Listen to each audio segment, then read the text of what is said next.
પશ્ચિમ કચ્છ ભુજ શ્રી ચિરાગ કોરડિયા સાહેબ પોલીસ મહાનિરીક્ષક શ્રી સરહદી રેન્જ ભુજ તથા શ્રી વિકાસ સુંડા સાહેબ પોલીસ અધિક્ષક શ્રી પશ્ચિમ કચ્છ ભુજનાઓએ નાસ્તા ફરતા આરોપીઓને પકડી પાડવા માટે સૂચના અને માર્ગદર્શન આપેલ હોય, જે સૂચના અનુસંધાને લોકલ ક્રાઇમ બ્રાન્ચ પશ્ચિમ કચ્છ ભુજના in charge police inspector Shri HR Jethi તથા police sub inspector Shri JP જાદવનાઓના માર્ગદર્શન હેઠળ લોકલ ક્રાઇમ બ્રાન્ચના ASI અનિરુદ્ધસિંહ રાઠોડ તથા police head constable Dharmendrabhai Raval, Ranjitsinh Jadeja તથા પોલીસ કોન્સ્ટેબલ જીવરાજભાઈ ગઢવી તથા રઘુવીરસિંહ જાડેજા તથા ડ્રાઈવર અશ્વિનભાઈ ગઢવીનાઓ નાસ્તા ફરતા આરોપીઓની તપાસમાં હતા. દરમિયાન અનિરુદ્ધસિંહ રાઠોડ તથા રણજીતસિંહ જાડેજાઓની બાતમી હકીકત આધારે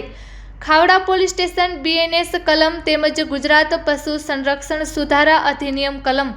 તેમજ પશુ પ્રત્યે ધાતકીપણું અટકાવવાની કલમ મુજબના ગુના કામે આરોપીઓ સાલેમ અહમદ જાકબ સમા ઉંમર વર્ષ 25 રહે નાના દિનારા ખાવડા તાલુકો ભુજ તથા અબ્દુલ હકીમ કાસમ સમા ઉંમર વર્ષ 31 રહે નાના દિનારા ફઝલ વાંટ ખાવડા તાલુકો ભુજવાળાઓ કાળા ડુંગર સીમ વિસ્તારમાં હાજર હોવાની હકીકત આધારે તપાસ કરતા મજકૂર ઇસમો મળી આવેલ, જેથી મજકૂર ઇસમોને ગુન્હા અંગેની સમજ આપી અટક કરી કાયદેસરની કાર્યવાહી હાથ ધરેલ છે.